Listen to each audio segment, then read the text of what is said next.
Now tuned into the greatest. The Run with Manny Wilson podcast. The Run with Manny Wilson podcast. The best sports podcast there is. Yes, sir. What's up, everybody? Welcome back to The Run with me, Manny Wilson, all the way from Detroit to Chicago to your speakers and headphones. And today, man, we're going all the way down to Texas because we got a special guest here with us today. Former athlete with University of Arkansas football, the first black quarterback to start for the program at University of Arkansas, author of No Doubting Thomas, the Hawg Whisperer, my Arkansas Memoirs, and assistant basketball coach for Plano East Senior High School in Texas. Greg Thomas is here with us today. What's going on, Greg? How you feeling, man? Feeling great. Thank you for the opportunity to come on and to have some fun and chuck it up a little bit. Man, definitely. Thank you for coming on here, man. It's truly an honor. It's truly a pleasure. I'm so excited to discuss all of these different topics that I have with you, man. Some sports, some about your time at Arkansas, some about the book. So I'm super excited. But before I even do any of that, everybody who comes on the show, you got to punch a ticket. And this ticket, I don't tell you about the question, what it is, but it's just a question to keep the show going, to see how we're going to continue on with the show and where we're going to continue on with the show. So the ticket question I have for you, you play football, you still watch NFL, right? I'm guessing you watch it all. Watch it all. Okay, cool. Okay. All right, that's what I figured. Now, the Cowboys, they play the Buccaneers this Monday. NFC wildcard game. Are you a Cowboys fan, first off? First and foremost. No, I am a Houston Oilers fan. I go way back. Okay. So, I don't even have a team anymore. Okay, I respect it. And I cannot root for the Texans. Okay. So, and the Oilers went to Tennessee, so I can't pull for the Titans. So I'm a man without an NFL team. Okay, well, I watch every game. Okay. Well, let me let you know. I'm not proud to admit it, but I'm an Atlanta Falcons fan. So if you ever want to jump on the board with us, now is not the time. Though. Yeah, now is. You still have a team though. You said what? I don't have a team. I don't have a team. Well, you can join our team. You can. No. Love your blue till the day we die. But all right, man. The ticket question here. The ticket question I have for you is: are the Cowboys going to beat the Buccaneers in NFC wildcard game and disappoint Tom Brady? What do you think is going to happen for that game? I am hoping that the Cowboys defense shows up. Dak takes care of the football. Yeah. And they win the game because it is crazy here in Dallas. Oh, I know it is. The Cowboys lose a game. I bet when they win too. Well, their fandom is unbelievable, man. They're going to win the Super Bowl every year. They haven't been in 30 years. I know. But it's hard to work around. It's hard to drive. It's hard to go out and socialize unless the Cowboys are victorious. Yeah, I must admit, man, I despise Cowboy fans more so than the team. Like, I don't have a problem with the team. It's more so the fans, man. Like, it's like you said, they win in the Super Bowl every year. Ain't been back in I don't know how long. Like, it's like, where's the logic behind it? Craziness, man. You should come visit and see it for yourself. Yeah, I definitely want to. I definitely want to. And I want to go to the stadium too, just as a sports fan. So, but I'm a heckler. I ain't gonna lie, I'm a heckler. So I would, I gotta play it cautious while I'm down there. Yeah, well, it's a beautiful stadium. Yeah, it's not a bad seat in the house. We go. My wife and I go every year for state championships in high school, and it's the best venue you can have. Wow. Okay. So you going with the Cowboys, right? You rocking with the Cowboys to bring that home? Yes, have to. Okay. I think they might have a chance. I think they probably actually went to because they got the defense. They don't have a chance. They have to win the ball game. Okay. They have to win the ball game. Defense shows up. They win. Offense is averaging on 27, 28 points a game. Win the ball game. That's it. Defense shows up and makes some sacks, put some pressure on Brady, make him get rid of it early. Yeah. I don't believe their offensive line can handle the Cowboys' defense. They don't have a run game, so they'll have a short passing game. But yeah, want the Cowboys to win this game for sure. So the thing with me, and I actually think the Cowboys will win this game. I'm gonna say this, and then we'll go on to more of the questions. But Okay. I actually think the Cowboys are probably gonna win. But the thing that kind of, I'm worried about is this Tom Brady. We've seen Tom Brady disappoint people so many different times in games that they thought they were going to win. So yes, Cowboys got the D-line, they got the defense for it, but Buccaneers, although they've been inconsistent, throughout the season, up and down, sometimes they play good, sometimes they play bad. They had some injuries as well. It's more so Tom Brady that I don't want to go against because I've seen him win in many situations where he was not supposed to win. So I think Cowboys are going to win. In order to beat a champ, you got to beat the champ. That's true. Right? That's true. So let's go through Tampa. Either way, if they go through Tampa, they ain't going that far. I don't think they going too much further after that. Cowboys can win. They'll win Monday night, then we'll see. That's why you play the game. That's true. That's true. Sunday, who they line up against. That's true. We'll give you that. All right, man. So that ticket is accepted. You definitely punched the ticket. It works. So let's keep going with the show, man. And first, man, I just want to kind of jump into back in your glory days when you were playing, because you played in such a pivotal time in the pivotal era of college football. From like the 84 to 87, it was a lot of great competition. You had Bo Jackson at that time playing. Barry Sanders was playing at that time. Texas A&M was a huge factor in you guys' conference at that time. So my question here for you is, who was the toughest player or team during your time on the field that you had to go against? Okay, you mentioned Bo Jackson. We played against Bo Jackson my freshman year. He and Frank Thomas and all those cats over at Auburn. That was phenomenal. It was a different thought process. We were just learning how to win. That was my freshman year, our first bowl game. Got a chance to see Tony the Great. And I don't know if you remember him.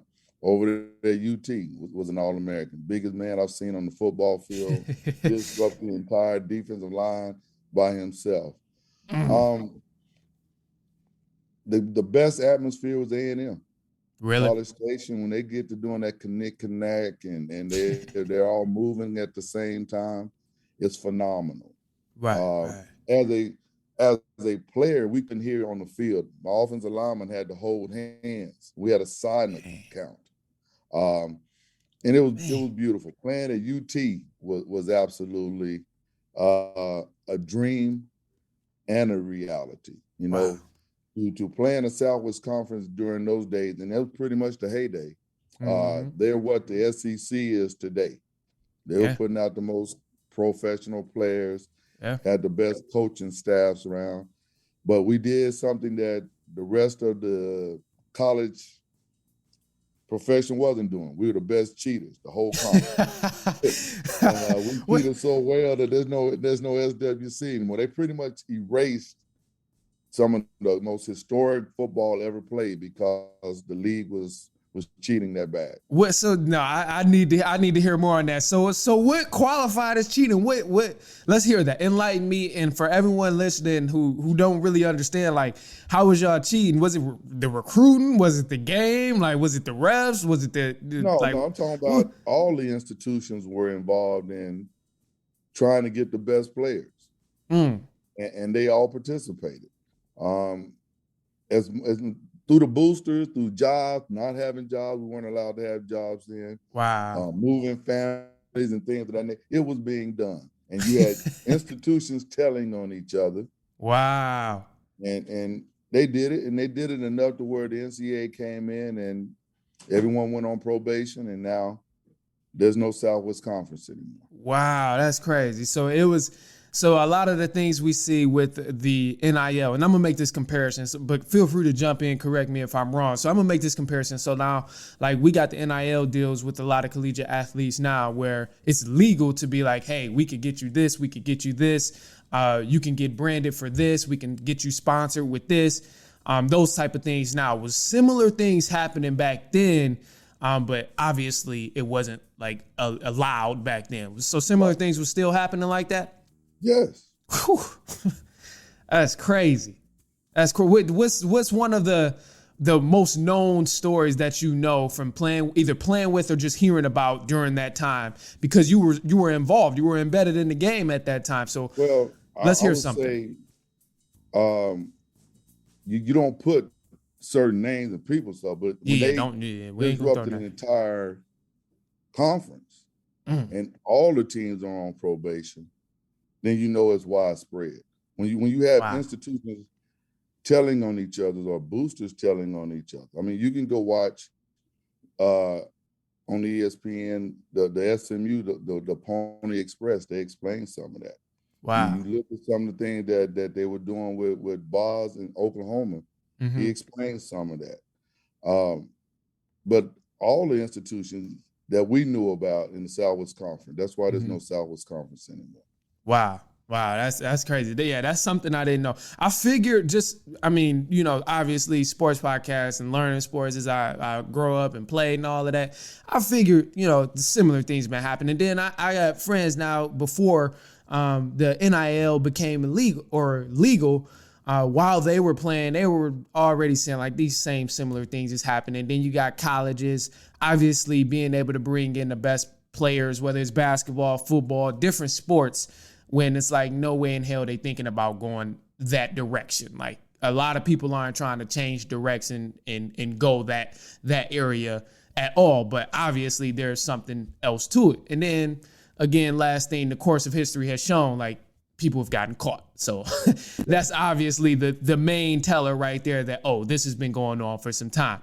So that's already crazy to hear about that too, that it was still happening during that time, like of that crazy era with all those athletes. But something else too, I kind of wanted to touch on, because I want to shift gears just a little bit, because I know it was also, and I'll let you answer that. Was it like a shock when you were going to Arkansas to play football and you knew you were in a position where it's like, I'm gonna catch a lot of hell for being a black quarterback that's starting in this area, which was still probably very racist at the time in Arkansas, even though it was the 80s, I'm sure it was still probably racist. What's your thoughts on that? Let's hear that. Didn't think about it. Didn't think about it. Just was glad to have an opportunity to play Division I football, to play at a big time institution. Wow. We can go back to my high school. I was the first at my high school, but I didn't even think about it. It wasn't as major. It just didn't happen. And those are the times. When I got to Arkansas, didn't think about it. Players and teammates would share it with me. Right. And then you start playing, and then you get the notes, you get the letters, you get the phone calls, you get the other stuff. Then it became a little bit more evident. But no, it never, man, I wasn't worried about that. I just wanted a chance to play ball and didn't want to be a failure. You know what I'm saying? You don't want to be a failure. You don't want to be seen as a failure back home. Got an opportunity to go play. Didn't think about the color of the skin. Let's just go play. Let's help this team. Let's be a part of a winning program. And then all that other stuff kind of comes into it. Right. No, that makes sense. You were just kind of locked in from the jump. Like, I ain't worried about all the outside noise. I'm just locked in. I'm here to do what I got to do and win. Yeah, and be a good teammate. Do the best you can to help your team win. Yep. And then when you start playing, and then all of a sudden they make some adjustments to the team, then all of a sudden the outside information starts coming in. People say, did you know we never had that? Or they would ask questions. You're black and you're a quarterback, and now you're at the university. What's that like? We're like, well, we got other guys that said, no, that they never started. We've only had one other guy play before, and he only played a certain amount of plays. And now it's 10 years later. I'm like, really? Okay, so what? Let's go. We got a game. Let's worry about the game. And then you worry about those other 85 guys trying to win the game. You don't worry about that outside force. Half your games are going to be in Texas anyway. You're from Texas. Right. So you try not to let that stuff creep in. And then people are people, fans are fans. And some people make the situations, then it becomes public knowledge. Right. Now bringing that up too, like the public knowledge and like how fans would eventually try and, ask about certain things. Now in today's era, man, it's so crazy the influence the media has on everybody's narrative and trying to put together a particular image and narrative and that factor.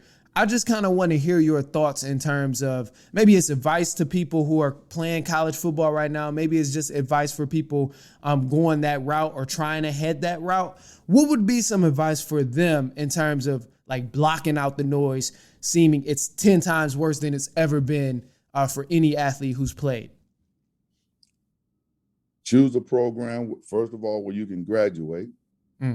That's the easiest thing to do. Choose a program that has a style of play that fits what you do. Right. And then go out and be a player. You know how you silence a lot of critics and a lot of naysayers? Go be productive. Yeah. Go be productive. Yeah. Do your job. And then if you have extra skill sets, then you apply that to your ball game. Let your coach apply that to your ball game.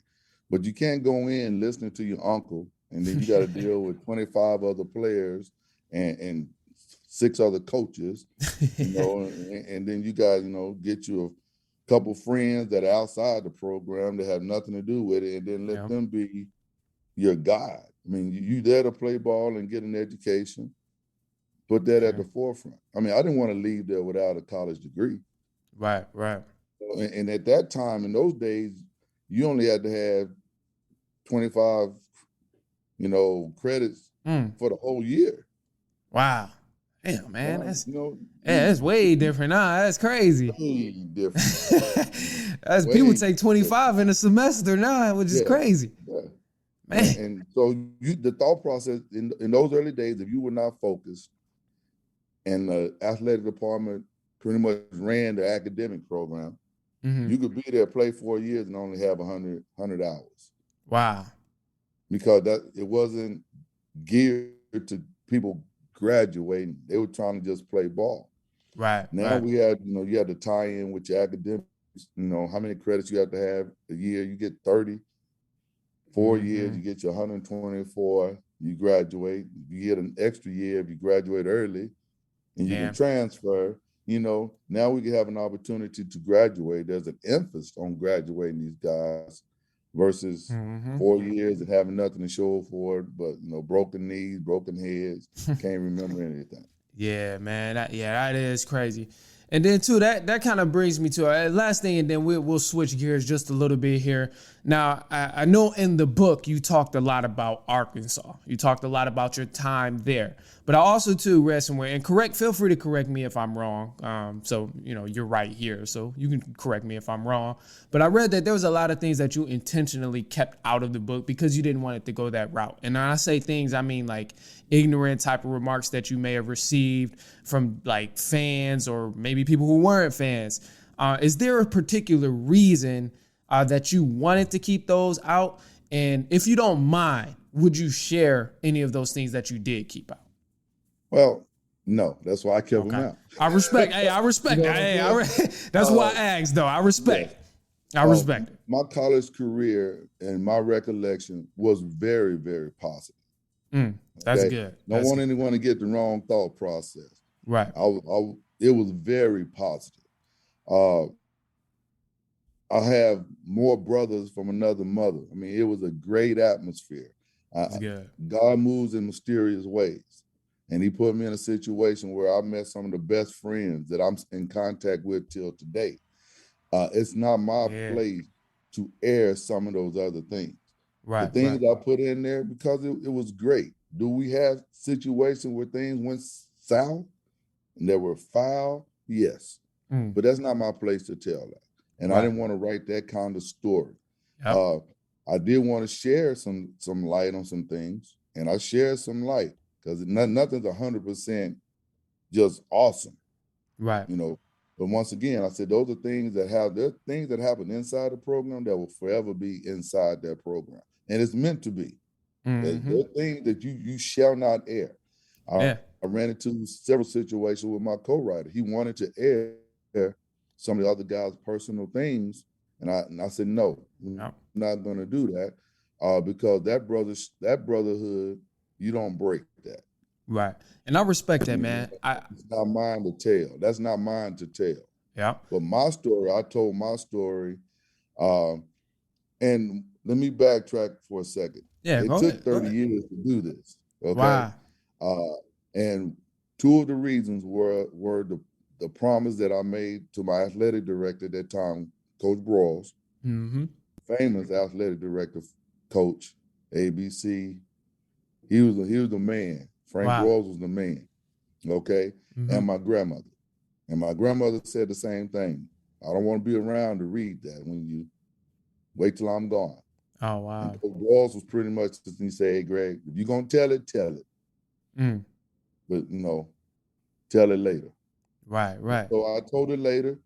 But I had a great experience. I want you to understand that, man. It was a great experience. No, I respect that, man. That's huge. And I feel like a lot of times too, the route that you went in terms of saying like, no, that's not my story to tell. A lot of things need to stay private. And I feel like that too, especially within this area of media.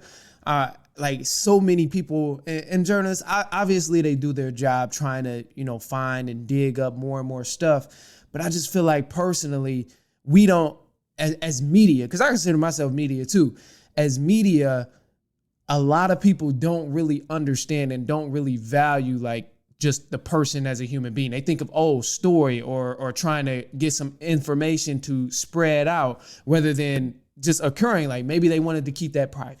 Like there's multiple things everybody in the world wants to keep private. Like all the reporters and journalists and stuff, I'm sure they got many things, many skeletons in the closet or whatever they say that they don't want people to know about. But it's just not fair to me that, because this person is an athlete or this person does this at a high level, you have to exploit every in and out of their life and every in and out of experience that they've ever shared, whether it was good, whether it was bad. To me, that's where the fine line of media is a part that needs to change, because at that point you're not even doing your job no more. If you're an NFL reporter, you're not doing your job as an NFL reporter if you're trying to find out something personal about this person's life that has nothing to do with the NFL. If that makes sense. Nothing to do with anything. Yeah, literally. To do with the story. We see that still today on ESPN, ABC, Fox. All the time. They would interject all kind of things that should not be aired. All the time. And that drives me crazy. But go ahead. Well, and it's a beautiful thing when you share the positive. When you throw in negative just to get a soundbite or just to get a reaction, that's not good. And most of my brothers, I would never put them in a situation where they have to go back and explain something to whomever it is because I leaked that or I put it in print and they can't defend it. You see what I'm saying? I know. So I get exactly what you mean, man. Once you put it in print, you can't backtrack then. Because it's already out there. And then that's going to just open the door for more people to come in and try and ask more or get more information about it. And to me, that's why I feel like it's such a huge difference. Like when people talk about athletes back then, athletes now, like that the pressure of how media portrays everybody is way different. I think it's just it's much more intense than what it's ever been at this day and age. Different venues. If we go back, I am a communications, TV and radio graduate. I remember in the state of Arkansas during the mid 80s to the late 80s, there was a time that if it was written down, it was considered the gospel. Not everyone had TVs in those days. So they either supported or disliked the team through radio and print. So if you had a journalist, and I'll put this in the book, that had whatever thought process he or she had, they would slant a story to whatever they wanted to. Half the state was going to believe what was written. Wow.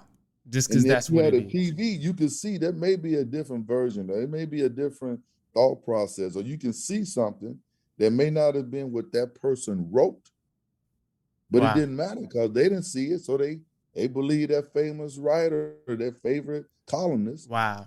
And then that's, in those times, if they had a different thought process, which most of them did, so now there's a slanted story. So if half the people get a slanted story and it's not on the AP or it's not in the local news, so now you gotta do your part. Right. And so that's one of the main reasons I never went into TV and film. I got tired of having a microphone in my face. And people asking questions that you could not answer or could not give the right answer, because no matter what you said, it wasn't going to be right. Yeah, it was gonna And get slanted. it was either way. Yep. But that's part of that's your journey too. So Yeah. my job, if I'm going to give an interview, I'm going to stand up like my professor said, Dr. Ray, stand up, keep your hands to your side or behind your back. And if you're going to be a man about it, be a man about it. If you say it, you better be able to back it up. Right. I No, want man. you to speak right. I want you to talk right. I want you to look right. I want you to show whatever positive thing you can. And if they like you, they like you. If they don't like you, they don't like you. He said something else, don't worry about it. You can't worry about that. Yeah, that's true. You gotta, I mean, and too, I think a lot of it too comes down to just being comfortable with self and being okay that some people are gonna, like, they're gonna believe what they want to believe. I'm a firm believer that you can't care about what everybody else thinks. Like, I mean, it's gonna drive you crazy, especially if you get so many different media outlets trying to get a piece of whatever you're telling them. Like, it's gonna drive you crazy if you think about, oh, he wants to hear this, he wants to hear this, he wants to hear this, or I need to say it this way so this group isn't offended, or I need to say it this way so they aren't offended. It's like it'll drive a person crazy. So I always say, you gotta just take it in and present yourself like as your true self and just be genuine.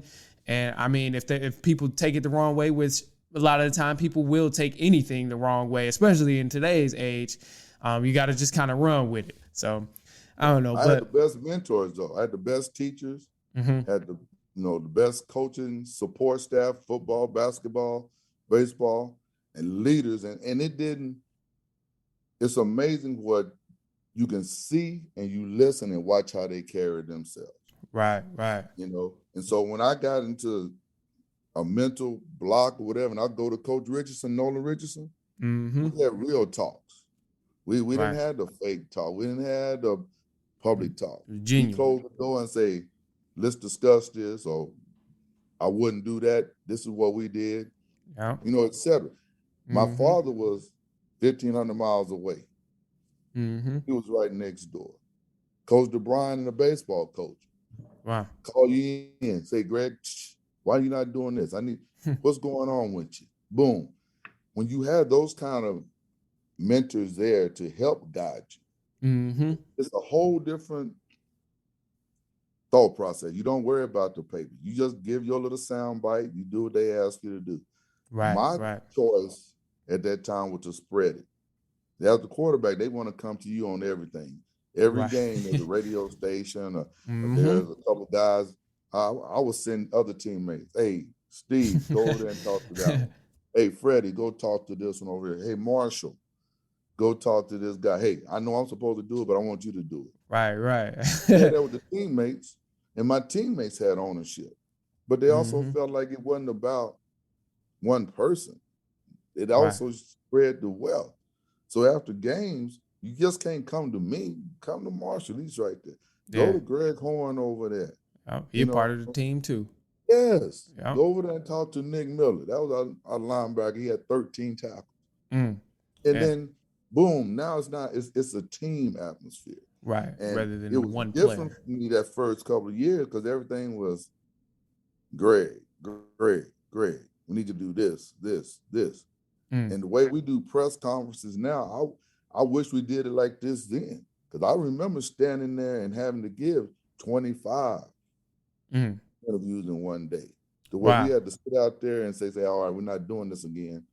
We're going to put one microphone down, put 2 or 3. He's going to sit down and talk. That was in the early days. Right. They weren't doing it like that. I mean, I had to go from this man to this man, man to this man. This man, it'd be 2.5 hours of the same question. Oh my gosh, man! I couldn't even imagine that. I know that was just crazy then. So fun though. I appreciate it. I'm not saying I didn't like it. I'm just saying everything's evolved. Now you almost have no privacy. In Arkansas, you almost have no privacy. There's no professional team. Right. So we are the team for the whole state. And if we're playing well, the entire state is excited. If we're not playing well, then they looking at Arkansas State, they looking at UALR, then they looking at Harding and whomever else. Yeah. But we're still the top dog. We are the Cowboys of the state of Arkansas. And it is a beautiful thing It is beautiful. Wow. It is beautiful. Yeah, man, that's crazy. So look, man, check this out. We're going to take a quick break, and then we're going to jump straight into some more questions. I got more things I want to touch on and more things I want to ask about. So we're going to take a quick break, and then we're going to jump right back into it.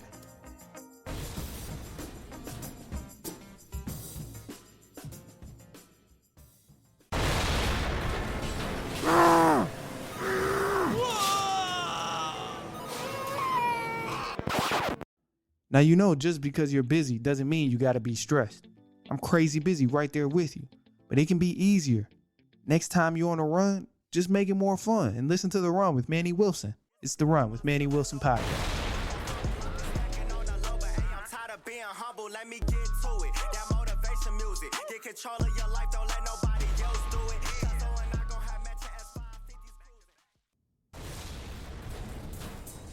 All right, what's up, everybody? Welcome back to The Run with me, Manny Wilson. I'm still here with my special guest, Greg Thomas, and I want to continue on the conversation, man. We talked about kind of how times have changed and the differences between now and then and the similarities as well, too.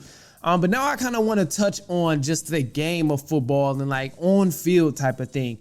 Now, there's a lot of things that has changed in terms of style of play, especially by position.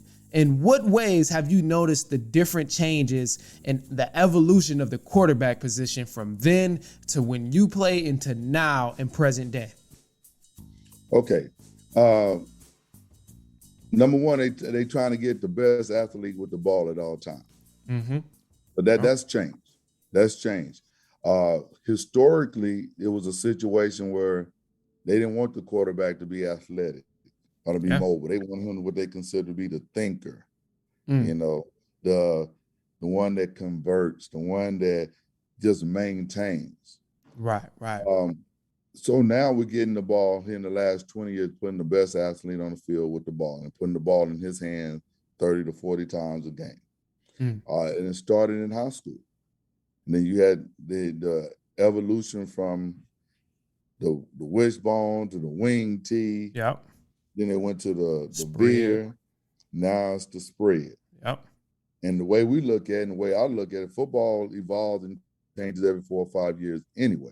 So whether it's the RPO or you put your tight end and a fullback, it's still the same brand of football. You still got to tackle. You still got to block somebody. Right. But now you have more athletes. And then the last 30 years, most of the athletes, if they weren't playing skill position, they were playing basketball or baseball.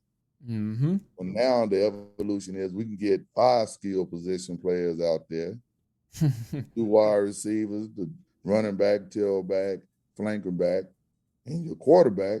That puts more pressure. Therefore, you only have those 3-4 or 3-5, defensive fronts, and they don't run the 52 anymore on defense because there's too many athletes that they can't run with them and slow them down. So it's all evolved. I mean, I only wanted to play college quarterback. So we had to find an institution that would allow me to play quarterback.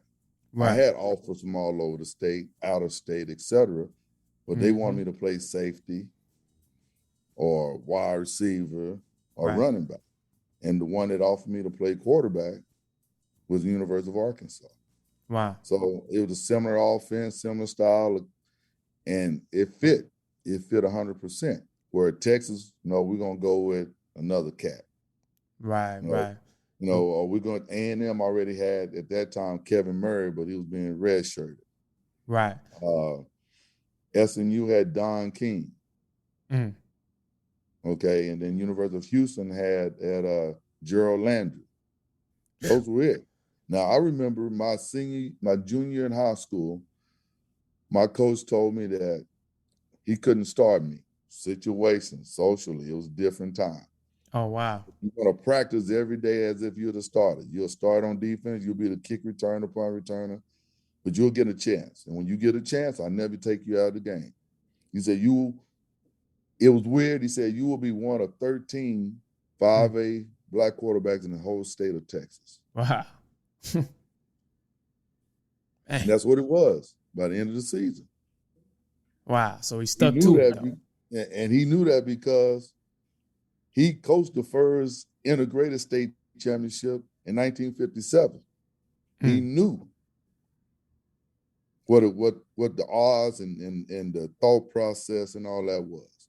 And here, 14 years later, he's telling Greg, you will be one of 13 in the entire state in the 5A division. Wow. 2 years later, I'm at Arkansas. That's crazy. So he was already knowing. I'm one of 9 nationally. Wow. One of 9. I can count them. I can count the guys on my hand and tell you where they were. Wow. There's 121, 122 Division I football programs in 1985, and I was one of 9. Wow. The 112 may or may not have had a black quarterback on staff in 85. And my first game to start is in Jackson, Mississippi. Wow. Crazy. You can't make some of this stuff up.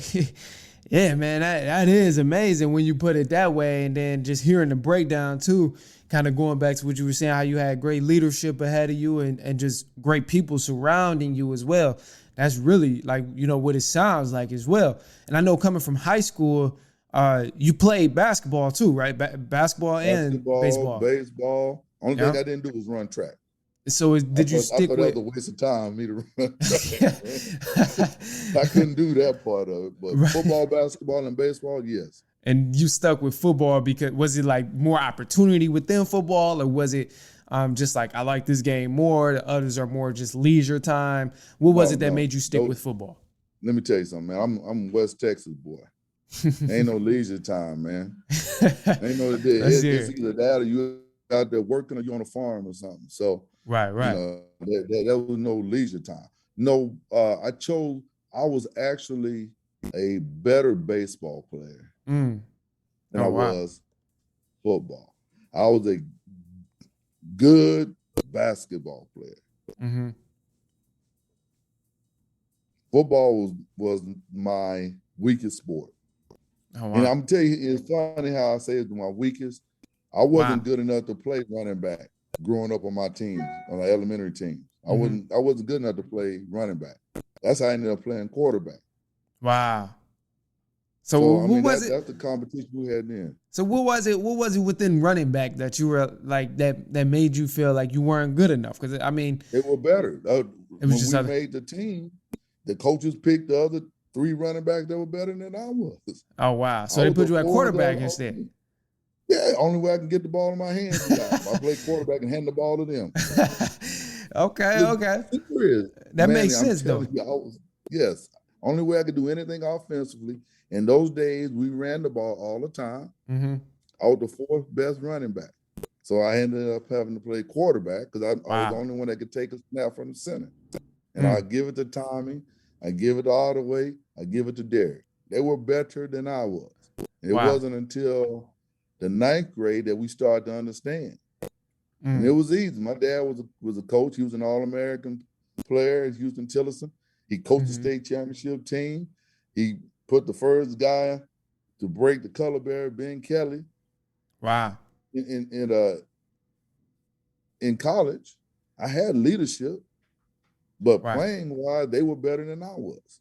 And you just live with it. When you're growing up playing ball. Yeah, you just got to adjust. You got to adjust. Were better. So if this is the only way I can get the ball, all right. Then every once in a while I can run the ball or throw the ball. Right. But it's a major adjustment when you go to college. Mm-hmm. Same thing when I got to college. I knew on the day that I was going to sign, and I saw the other quarterbacks in the quarterback meeting, this was the place for me to be. Wow. I knew that. Wow, man. Yeah, that is crazy. But I mean, I always feel like it's about adjusting as well, too. And it kind of shifts gears, too, to more of the coaching aspect. Now that you are coaching, is there anything in particular, like when you're looking at players play, we'll refer to basketball because you coach basketball. So when you're looking at guys play, is there anything in particular that you're looking for and assessing them as a player? How bad they really want to play. Like the effort. The effort, the opportunity that they play with. Right. Are they willing to put in time? Mhm. So you can't just take the 2 hours a day of practice and get better. You're Right. gonna have to make some sacrifices. And are those sacrifices in line with what we're trying to accomplish as a team? Mm-hmm. Absolutely. Okay, I've been doing this for 20 plus years. There have been some teams where we just had 1 or 2 players that were better than the rest. Right. There have been teams where I've had 10 guys go D1. Wow. Man, that's amazing. 12. Out of 12? 10 out of 12, yeah, play D1 ball. Yeah, that's crazy. It's amazing. So you look, I try to be a better coach now than I was as a player. So then you have to try to teach on techniques and angles and situations, and then you have to be able to relate that to the young folks. Right. It's not always the biggest and the fastest that win. This year's team, we only had 2 bigs, but we had 3 or 4 guys that are 6'1", 6'2", and they play well together. But I've had teams, and some of those guys came by yesterday where we had 2 guys that was 6 foot and everyone else was 6'5". Wow. Man. 6'5" to 6'9". So it's amazing. You just try to apply what you can and you adjust your style of play to the players that you have. Right. And then now as far as the practices and stuff like that, I know for me personally, whenever I play for a team and I played under a coach that was very strict on having an intense practice or having high energy practices that are very similar to games, we've always had great success. Like throughout the season, we've always maintained good winning streaks and been able to win big games because we were able to play intense. Would you identify or would you classify you guys' practices as intense practices or competitive, highly competitive? Everything is highly competitive. Everything has a winner and a loser every drill. And after every drill, there's a consequence. When you push tiles, you got 2 laps, you got jump ropes. Ooh, them pushing tiles, boy. Every drill. I remember them pushing tiles. Yes, and it's part of it. Yeah. And we're strong. We're in the weight room twice a week. Right. And we on the track. This past summer was the best summer workout we've had. And we spent every other day, mile, hundreds, 200, 800 timed it. There were some cats, if they didn't make the mile time, they couldn't play with us on the varsity level. And so they didn't make it. They on the JV. So there are things that we've been able to do with this group of young folks, and the camaraderie that they have that has made the major difference. Right. And then I kind of want to bring up too. I know you mentioned you coaching for 23 years, right? You've been coaching for 23.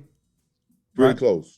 23, 24 years. 23, okay, 23 to 24. So within that time span, I know it was a lot of different things that you had to endure in terms of just learning as you go and learning or learn before you even first started and like when you first started, all those different transition areas. But also too, I don't think coaches get enough credit because there are multiple things they have to attend to. They have to be able to control egos in the locker room.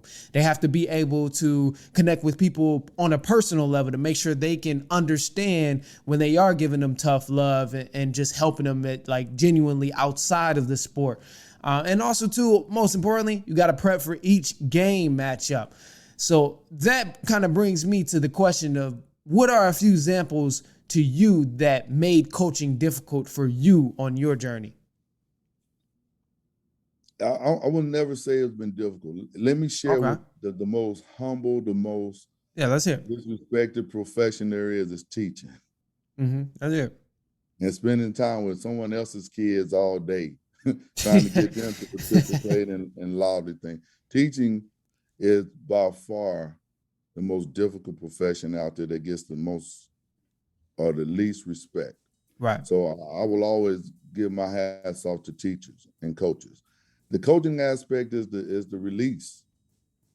That's the release. Because you got to deal with all that other stuff.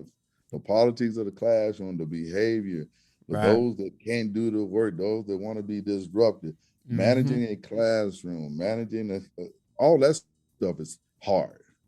The athletic part of it is a release. It's a release for me from the stuff that I really deal with. I'm not in the classroom anymore, but I deal with all the truancy. I deal with all the things that keep students from being in school. Absenteeism, pregnancy, getting in trouble outside of the campus, and then trying to get these young people to finish their education. That's stressful. Right. So when I go to basketball, that's the easy part. Now I just got to figure out a way to work with get the people to work together, the young folks. That's what you do. See if we can get everyone on the same page. Then you come up with skills and drills and activities that you spend outside of basketball or football to bring in a common goal. And that's the most fun part. To see the guy, I mean, yeah, we coach hard. Sometimes we say things we shouldn't say. Sometimes we forget, situations, and we may be too. But at the end of the day, you pat them on the back, you give them a hug, you tell them you love them, and when they all buy in, it is beautiful. And that's what you try to. I mean, let's take last Friday. We played Plano Senior High last Friday. They're ranked 6th. We're ranked 10th. We lost in overtime by 1 point. We had 3 opportunities in the last 8 seconds to win the ball game. We didn't do what we were supposed to. They won the game. Cool. Okay, that's all right. The atmosphere was unbelievable. Got 5,000 people in there. 3 different television stations. Man. It's loud. Everyone's jumping them down. It's the highs and the lows. These young men can talk about that for the next 50 years. Yeah, that is true. That's a memory they keep. That's what it's about. And that's what the general public don't understand. Yeah. No, I agree. That's what they don't get. And the coolest thing about it is you can sit down and talk to them about it. You're on the bus, you're in the locker room, you talk to them that, hey, man, it's not just about basketball. This is about life. Are you going to take shortcuts? Are you going to do the extra? Are you going to give up and not fight for your brother? Those are the things that the general public. We have 6,000 students on our campus, within our feeder system. Let me say that right. And we only take 12. Man. We only take 12 out of 6,000. And you try to build a foundation amongst that. We have 16 on the JV. We have a JV 2 that has 12.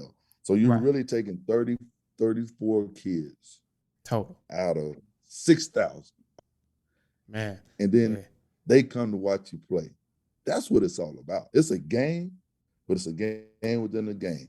Is it as important as someone giving blood to save someone's life? They're taking food to a family that can't feed their kids? Or is it bigger than taking the boys down to go read to a group? No, because it's a game. But their citizenship is what it's about. We stress and strive, man. You can't be jerks. Can't be knuckleheads. Nobody want to be around that.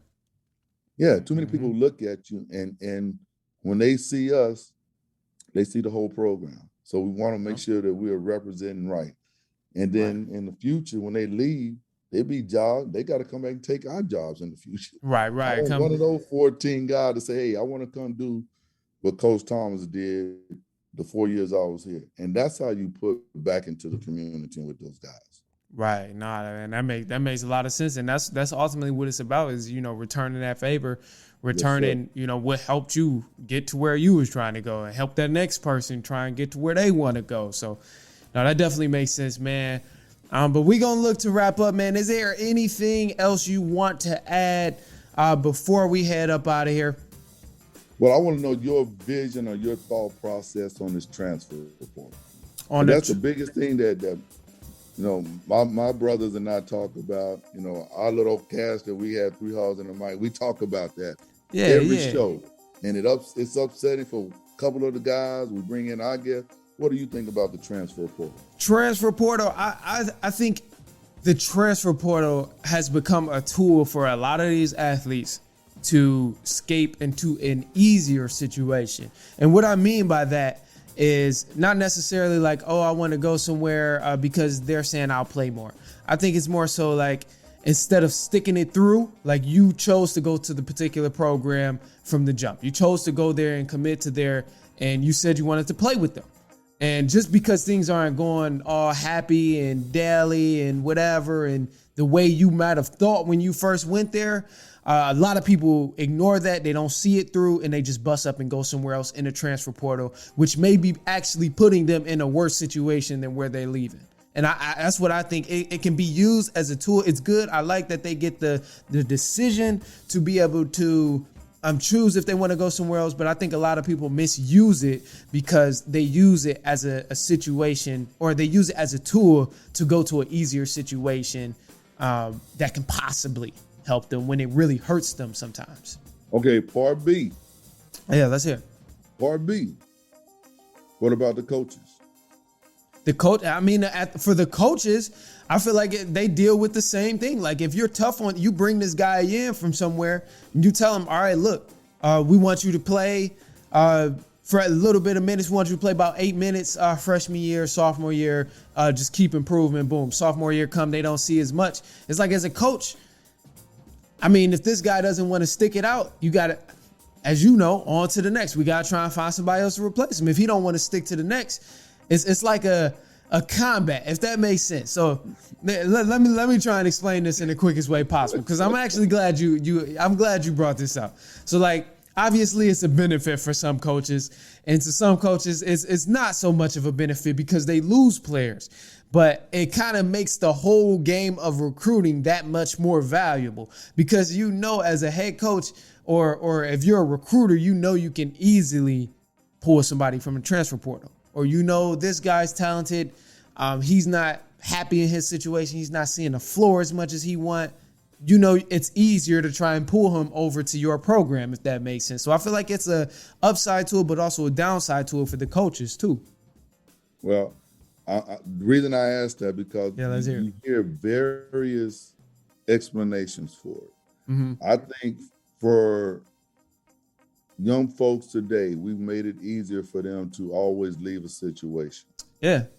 And then we've also hurt our high school students, because some of those high school students would have had a chance to grow and go through it, but they're left out because of the transfer portal. Mm-hmm. And it's something we have to figure out. We have to figure it out, and we're not doing a very good job trying to figure it out. But it's a hot topic. It is a hot topic.